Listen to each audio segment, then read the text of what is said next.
بسم اللہ الرحمن الرحیم۔ حضرت ابو امامہ رضی اللہ تعالیٰ عنہ فرماتے ہیں کہ میں نے عرض کیا کہ اے اللہ کے رسول، مجھے ایسے عمل کے بارے میں بتا دیجئے جو مجھے جنت میں داخل کر دے۔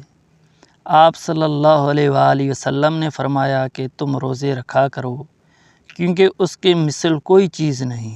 اس کے بعد سے حضرت ابو امامہ کا یہ حال تھا کہ ان کے گھر سے اس وقت دھواں نظر آتا تھا جب ان کے گھر میں کوئی مہمان ہوتا۔ حضرت ابو ہریرہ رضی اللہ تعالیٰ عنہ سے روایت ہے کہ رسول اللہ صلی اللہ علیہ وآلہ وسلم نے ارشاد فرمایا کہ ابن آدم کا ہر عمل کئی گنا بڑھایا جاتا ہے، ایک نیکی کا اجر 10 گنا سے 700 گنا تک بڑھا دیا جاتا ہے۔ اللہ تعالیٰ فرماتے ہیں کہ سوائے روزے کے، کیونکہ روزہ میرے لیے ہے اور میں ہی اس کا بدلہ دیتا ہوں۔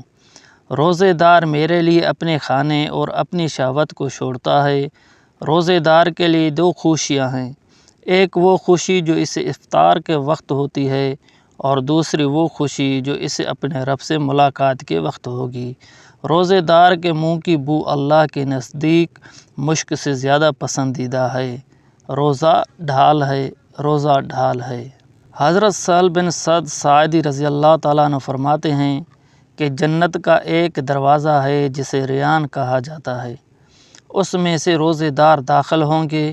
جب آخری روزے دار جنت میں داخل ہوگا تو اسے بند کر دیا جائے گا۔